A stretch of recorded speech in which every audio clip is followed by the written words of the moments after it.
ये कहानी ऐसे वक्त की है जहां पर दुनिया खत्म हो रही है। इंसान धीरे धीरे वायरस की वजह से ज़ॉम्बीज़ बनते जा रहे हैं और ऐसे माहौल में एक आदमी अपने परिवार को बचाना चाहता है। इसीलिए वो एक ऐसे सफर पर है जिसके बारे में उसे खुद भी कुछ नहीं पता। Bollywood silver screen presenting cargo. कहानी की शुरुआत में एक बोट को दिखाया जाता है जो नदी के सहारे धीरे धीरे आगे बढ़ रही है। इस बोट को एंडी नाम का एक आदमी चला रहा है।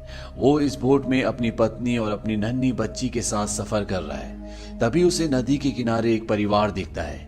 एंडी उन्हें हाथ हिलाता है, पर वहां पर जो आदमी होता है वो एंडी को गन दिखाता है क्योंकि वो नहीं चाहता कि एंडी उन तक पहुंचे। दरअसल ये दुनिया हमारी दुनिया की तरह नहीं है, बल्कि अब दुनिया पूरी तरह से बदल चुकी है, जहां एक ऐसा वायरस फैल चुका है जो इंसान के दिमाग पर असर करता है। इंसान 48 घंटों में पूरी तरह से जानवर यानी कि ज़ॉम्बी बन जाता है। एंडी अपने परिवार के साथ यहां से आगे बढ़ जाता है। एंडी की पत्नी को बहुत ज्यादा चिंता है क्योंकि उनके खाने की सप्लाई खत्म हो रही है। एंडी अपनी पत्नी को विश्वास दिलाता है कि सब कुछ ठीक हो जाएगा। तभी एंडी को पानी में एक टूटी हुई बोट दिखती है। वो उसके अंदर जाता है जहां पर उसे खाने पीने का सामान मिलता है। तभी उसे एहसास होता है कि वहां पर जो कैबिन बना है उसके अंदर कुछ है, पर इससे पहले कि वो चीज बाहर आती, एंडी खाने पीने का सामान लेकर अपनी हाउस बोट तक पहुंच जाता है, जहां पर उसकी पत्नी ये सारा सामान देखकर बहुत खुश होती है। एंडी कहता है कि हमारे पास अब 2-3 महीने का राशन है, पर एंडी की पत्नी चाहती है कि वो वहां से और भी जरूरत का सामान लेकर आ जाए। इसीलिए वो एंडी को बिना बताए उस बोट के अंदर चली जाती है और जब वो सामान लेकर बाहर निकल रही होती है तभी कोई चीज उसे बोट के अंदर खींच लेती है।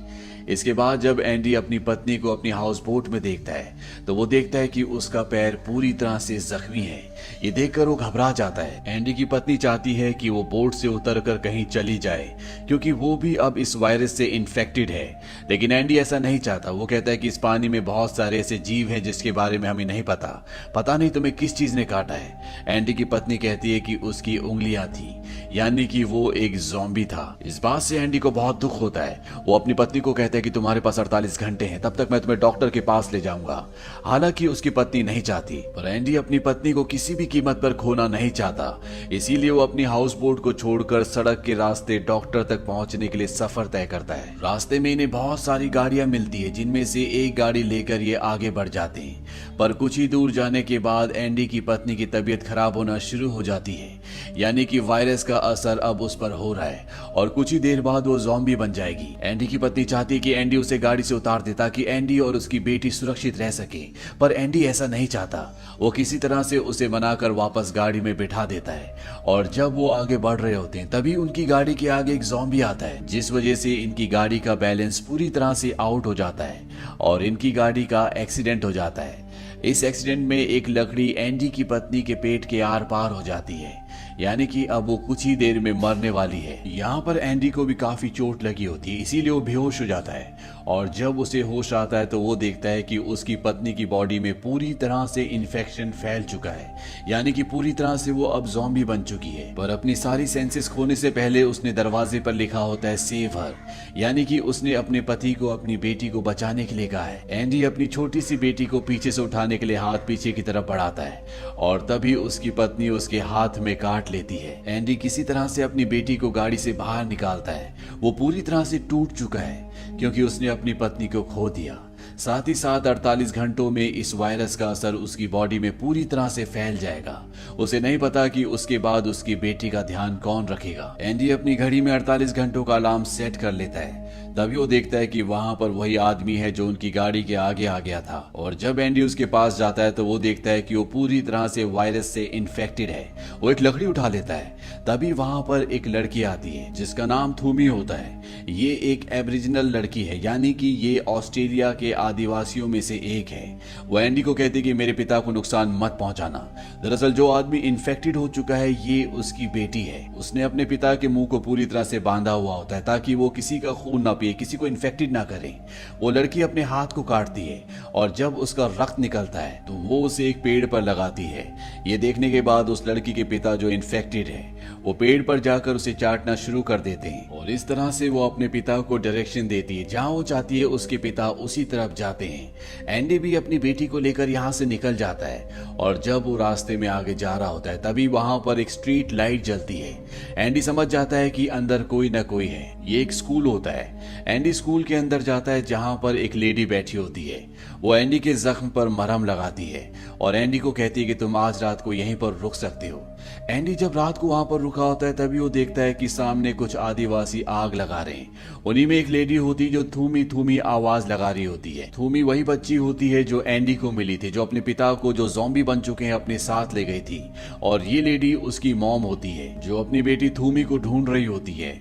वहीं दूसरी तरफ थूमी को दिखाया जाता है कि उसने अपने पिता को जमीन में गड्ढा करके एक जगह छुपाया होता है। वो जानती है कि अगर उसके पिता को लोगों ने देखा तो वो उसे मार देंगे, क्योंकि यहाँ के आदिवासी लोग सभी ज़ॉम्बीज को, सभी इन्फेक्टेड लोगों को मार रहे होते हैं। थूमी अपने पिता से बहुत प्यार करती है और वो अपने पिता को जिस भी हालत में उसी हालत में हमेशा के लिए बचा कर रखना चाहती है।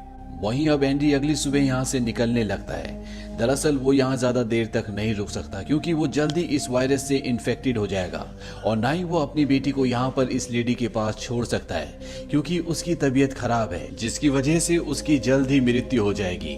एंडी को जाने से पहले वो एक फोटो दिखाती है जिसमें थूमी और उसके पिता की फोटो होती है। वो एंडी को कहती है कि थूमी अपने पिता से बहुत प्यार करती है और अगर तुम अपनी बेटी को दूसरा चांस देना चाहते हो तो तुम उसे ढूंढ कर अपनी बेटी को उसे सौंप सकते हो। एंडी वहां से निकल जाता है और जब वो आगे जाता है तो उसे वहां पर एक गाड़ी दिखती है, पर इससे पहले कि वो गाड़ी के अंदर बैठता है उसके ऊपर कोई गोली चलाता है। वो देखता है कि सामने एक आदमी लेटा होता है। दरअसल गोली उसने उसके ऊपर नहीं चलाई होती, उसके पीछे एक ज़ॉम्बी आ रहा होता है, उसने उसे गोली मारी होती है। वो एंडी को कहता है कि गोली की आवाज सुनकर बहुत जल्दी यहाँ पर सभी इन्फेक्टेड लोग आ जाएंगे, तुम्हें जल्दी से मुझे यहाँ से निकालना होगा। दरअसल वो एक बहुत बड़े सिलेंडर के नीचे फंसा होता है। एंडी उस सिलेंडर को गाड़ी से खींच कर हटा देता है और इसके बाद ये दोनों के दोनों यहाँ से निकल जाते हैं। वो आदमी उसे अपने घर ले जाता है जहाँ पर उसकी पत्नी भी होती है। ये घर पूरी तरह से ज़ॉम्बी से, इन्फेक्टेड लोगों से सुरक्षित है। इसके बाद वो आदमी जिसका नाम विक है वो एंडी को अपने साथ एक जगह ले जाता है जहाँ पर एंडी देखता है कि बहुत सारे इन्फेक्टेड लोग एक केज के चारों तरफ होते हैं। विक कहता है कि हमें इन्हें मारना है और वो और विक उनका शिकार करना शुरू कर देते हैं। जब ये सबको मार देते हैं और पिंजरे के पास जाते हैं, एंडी देखता है कि उस पिंजरे के अंदर थूमी को कैद किया होता है। एंडी विक से पूछता है कि ये सब क्या है।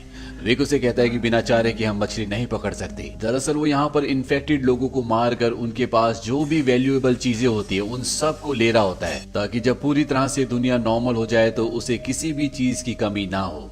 हालांकि एंडी को देखकर बहुत बुरा लगता है, पर विक उसे कहता है कि तुम्हें इस लड़की के बारे में ना सोचकर अपनी बेटी के बारे में सोचना चाहिए। यहाँ पर विक ने एक और बूढ़े आदिवासी को पिंजरे में कैद किया होता है। इसके बाद ये दोनों के दोनों घर वापस आ जाते हैं। रात को एंडी अपनी बेटी को पालने में छोड़कर घर से बाहर निकल जाता है क्योंकि वो अपनी जान देना चाहता है। तभी वहां पर विक की वाइफ भी आ जाती है। वो कहती है ऐसा मत करना, तुम्हें लगता है कि तुम्हारी बेटी यहाँ पर सुरक्षित है, लेकिन ऐसा नहीं है। विक मेरा पति नहीं है, बल्कि उसने मेरे पति को मारा था। अगर तुम अपनी बेटी को सुरक्षित रखना चाहते हो तो तुम्हें हमें यहाँ से कहीं और लेकर जाना होगा। मैं जानती हूँ कि तुम इन्फेक्टेड हो, तुम्हारे पास कितने घंटे हैं? एंडी बताता है कि मेरे पास 20 घंटे हैं। वो ये भी कहता है कि मैंने नदी के किनारे एक फैमिली को देखा था, मैं तुम्हें वहां पर लेकर चलता हूँ। लेकिन इससे पहले कि वो इन्हें यहाँ से लेकर जाता, यहाँ पर विक आ जाता है और वो एंडी को उसी केज के अंदर, जिस केज के अंदर उसने थॉमी को बंद किया है, वहां पर बंद कर देता है। हालांकि थॉमी एंडी से पहले डर रही होती है, पर एंडी उसे विश्वास दिलाता है कि उसे डरने की जरूरत नहीं है, वो उसे नुकसान नहीं पहुंचाएगा। दरअसल वो डर इसलिए भी रही होती क्योंकि एक दिन पहले वो विक के साथ था जिसने थॉमी को यहाँ पर बंद किया है। अब इन्हें यहाँ से किसी भी तरीके से निकलना होगा, इसीलिए एंडी चेन के साथ मांस का एक टुकड़ा बांधता है और चेन का दूसरा सिरा केज के यानी कि पिंजरे के दरवाजे के ऊपर बांध देता है। वो मांस के टुकड़े को दूर फेंक देता है। वहां पर जितने भी इन्फेक्टेड लोग होते हैं वो सब के सब उस मांस के टुकड़े पर झपटते हैं। वो चेन को खींचना शुरू करते हैं जिस वजह से दरवाजा खुल जाता है और थॉम्बी और एंडी यहाँ से भागकर सीधा उस जगह पहुंच जाते हैं जहां पर एंडी की बेटी है, यानी कि विक के घर पर। वो लॉरेन को, जिसे विक अपनी पत्नी कहता है, और अपनी बेटी को वहां से लेकर बाहर निकल जाता है। लेकिन तब तक विक की नींद खुल जाती है और इससे पहले कि वो एंडी को गोली मारता, लॉरेन विक और थॉम्बी के आगे आ जाती है जिससे उसे गोली लग जाती है, उसकी मृत्यु हो जाती है। एंडी अपनी बेटी और थॉम्बी के साथ यहाँ से भागने में कामयाब हो जाता है। हालांकि विक उनका पीछा भी करता है, लेकिन वो तीनों की तीनों कहीं छुप जाते हैं। इसीलिए विक को निराश होकर वापस लौटना पड़ता है। अगली सुबह थॉम्बी उस पेड़ के पास जाती है जहाँ पर उसने अपने पिता को छोड़ा था। वहाँ वो देखती है कि उसके पिता पेड़ के ऊपर लकड़ी के चारों तरफ फंसे हुए हैं। उनकी मृत्यु हो चुकी है। अपने पिता की मृत्यु से थॉम्बी पूरी तरह से टूट जाती है। उसे बहुत दुख होता है। हालांकि एंडी उसे समझाने की भी कोशिश करता है कि तुम्हारे पिता तो पहले मर चुके थे, पर वो उनकी कोई बात नहीं सुनना चाहती। एंडी उसको अपने साथ नदी किनारे ले जाना चाहता है जहां पर उसने फैमिली को देखा था, पर थॉम्बी उसके साथ आने से मना कर देती है। एंडी अपनी बेटी को लेकर अकेला ही निकल जाता है और जब वो अपनी घड़ी का टाइमर देखता है तो वो देखता है कि उसके पास मात्र 9 घंटे बचे हैं। 9 घंटे में उसे नदी किनारे उस फैमिली तक पहुंचना पड़ेगा। पर तभी उसे दौरा पड़ना शुरू हो जाता है। वो बेहोश हो जाता है और जब उसे कुछ देर बाद होश आता है तो वो देखता है कि उसकी बेटी वहां पर नहीं होती, बल्कि थॉम्बी ने उसे अपनी गोद में उठा लिया होता है। थॉम्बी भी उसकी बेटी की रक्षा करना चाहती है, इसीलिए वो उसके साथ उस सफर पर यानी कि नदी किनारे निकल पड़ती है। थूमी एंडी को जल्दी नदी किनारे तक पहुंचा देती है क्योंकि वो इस जंगल के सभी रास्तों से वाकिफ है। एंडी उस जगह जाता है जहां पर उसने उस परिवार को देखा था और वो देखता है कि उस परिवार का जो मुखिया होता है, जो आदमी होता है, उसकी गर्दन पर ज़ॉम्बी ने यानी कि इन्फेक्टेड आदमी ने काटा होता है और जल्दी वो भी इन्फेक्टेड होने वाला है। वो एंडी को गन दिखाता है। वो कहता है कि इसमें 6 गोलियां हैं, 4 मेरे परिवार के लिए। अगर तुम चाहो तो तुम भी अपने आप को और अपनी बेटी को खत्म कर सकते हो। एंडी उसे ऐसे करने से मना करता है। वो कहता है कि मैं अपने परिवार को ऐसी जगह नहीं छोड़ सकता जहां पर कोई भी सुरक्षित नहीं है। मैं उन्हें ऐसी जिंदगी नहीं देना चाहता। एंडी अपनी बेटी को लेकर आगे निकलने लगता है। तभी उसे एक के बाद एक 3 गोलियों की आवाज सुनाई देती है, यानी कि उस आदमी ने अपने परिवार को मार दिया और इसके बाद वो अपने आप को भी मार देता है। एंडी उसकी गन उठा लेता है जिसमें अभी भी 2 गोलियां हैं। उसे कुछ भी समझ नहीं आ रहा होता कि उसे क्या करना चाहिए। वही थॉमी को दिखाया जाता है जो इसी परिवार जिसने अपने आप को खत्म कर लिया उनके टेंट के अंदर होती है। और जब वो एंडी का बैग देखती है तो उसके अंदर उसे वही फोटो मिलती है जो एंडी को उस औरत ने दी थी, जो उसे सबसे पहले मिली थी, जो बीमार थी। और ये फोटो थॉमी की और उसके पिता की, उसके परिवार की होती है। ये फोटो देखने के बाद उसका एंडी के ऊपर विश्वास और भी ज्यादा बढ़ जाता है। वो एंडी के पास आती है और कहती है कि मैं अपने घर, अपने लोगों के पास वापस जाना चाहती हूँ, क्या तुम भी मेरे साथ आना चाहोगी? एंडी हाँ कहता है। वो एंडी को धुआं दिखाती है। वो कहती है कि मेरे लोग वहां पर हैं। अब ये तीनों के तीनों रेलवे ट्रैक के टनल से होते हुए आगे बढ़ना शुरू कर देते हैं। तब ये देखते हैं कि सामने विक होता है। विक ने नहीं देखा होता है, इसीलिए एंडी अपनी बेटी को और थॉमी को वहीं पर खड़ी एक गाड़ी के अंदर बिठा देता है और खुद वहां पर जितने भी ज़ॉम्बीज होते हैं जिन्हें विक ने बांधा हुआ होता है उनके साथ लाइन में जाकर खड़ा हो जाता है। विक एक एक करके सभी ज़ॉम्बीज को मार रहा होता है और जैसे ही वो एंडी के पास आता है, एंडी अपनी रिवॉल्वर निकालकर उसे मारने की कोशिश करता है। इन दोनों के बीच में हाथापाई होती है और इस हाथापाई में वो एंडी की रिवॉल्वर छीनकर उसी को गोली मार देता है। इसके बाद वो गाड़ी के पास जाता है जहां पर थूमी और एंडी की बेटी है। वो थूमी को गाड़ी से निकालकर ट्रैक पर गिरा देता है जिससे वो बेहोश हो जाती है। दरअसल वो घायल हो चुकी है और अब वो एंडी की बेटी को अपनी गोद में बिठाकर एक जगह बैठ जाता है। एंडी उसके पास जाता है। वो उससे अपनी बेटी मांगता है। विक कहता है कि तुमने मेरी लॉरीन को मुझसे छीना था, अब मैं तुम्हारी बेटी को तुमसे छीन लूंगा। एंडी कहता है कि लॉरीन तुम्हारी कभी नहीं थी। इस बात से उसे एहसास होता है कि वो कहीं ना कहीं सच बोल रहा है। दरअसल वो अंदर ही अंदर गिल्ट में भी होता है और वो एंडी की बेटी को उसे वापस कर देता है। इसके बाद थूमी, एंडी और एंडी की बेटी यहाँ से आगे बढ़ना शुरू कर देते हैं। पर थूमी को आगे बढ़ने में, चलने में बहुत तकलीफ हो रही होती है क्योंकि उसकी सिर पर चोट लगी होती है जहाँ से खून बह रहा होता है। एंडी उसे कहता है कि अगर तुम बेहोश हो गई तो हम कभी भी अपनी मंजिल तक नहीं पहुंच पाएंगे। वो उसे मोटिवेट करता है और धीरे धीरे ये आगे बढ़ना शुरू कर देते हैं। यहाँ पर एंडी को एक बार दौरा भी पड़ता है, पर जब वो अपनी बेटी की आवाज सुनता है तो वो एक बार फिर से होश में आ जाता है। पर एंडी इसके बाद ज्यादा दूर तक नहीं चल पाता। वो घुटनों के बल जमीन पर गिर जाता है। वो थूमी से कहता है कि तुम्हें वादा करना होगा कि तुम हमेशा मेरी बेटी का ध्यान रखोगी। थूमी कहती है कि मैं वादा करती हूँ। एंडी जानता है कि उसका आखिरी वक्त आ गया, अब उसे अपनी बेटी को अलविदा कहना होगा। वो उसके माथे को चूमता है और थूमी से एक बॉक्स मांगता है जिसके अंदर हाथों को बांधने का एक फंदा होता है। वहीं दूसरी तरफ भी दिखाया जाता है जिस तरफ धुआं उठ रहा होता है वहां पर थूमी की मॉम और उसके कबीले वाले ज़ॉम्बीज को मार रहे होते हैं और यहाँ पर धुआं इसलिए उठ रहा होता है क्योंकि ये उन्हें जला रहे होते हैं। और तभी धुएं को चीरते हुए एंडी बाहर निकलता है जिसकी पीठ पर उसकी बेटी और थूमी दोनों होते हैं। उन दोनों को अपनी पीठ पर लाद कर आगे लाता है। दरअसल एंडी ने थूमी को एक लकड़ी का टुकड़ा दिया होता है जिस पर मांस बंधा हुआ होता है। वो जानता है कि ज़ॉम्बीज़ मांस से अट्रैक्ट होते हैं और जिस भी तरफ थूमी मांस के टुकड़े को डायरेक्शन देती है एंडी उसी तरफ चलना शुरू कर देता है और इस तरह से ये तीनों की तीनों कबीले तक यानी कि सुरक्षित जगह तक पहुंच जाते हैं। थूमी ने एंडी का हाथ पकड़ा हुआ होता है, हालांकि अब वो पूरी तरह से ज़ॉम्बी बन चुका है। दरअसल एंडी ने अपने मुंह के अंदर कुछ डाल लिया था ताकि वो चाहकर भी किसी को अपने दांतों से काट ना पाए। यहाँ पर अब कबीले वालों को एंडी को मारना होगा। वो उसे भाले से मार देते हैं। थूमी और उसकी मॉम एंडी की बेटी को अपना लेते हैं।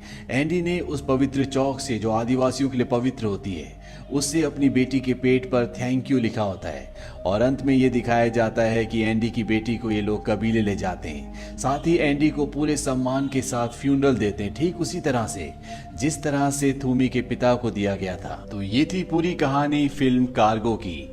ये फिल्म ईयर 2017 में रिलीज हुई थी। IMDb पर इसकी रेटिंग है 6.3। उम्मीद करते हैं कि ये कहानी आपको पसंद आई होगी।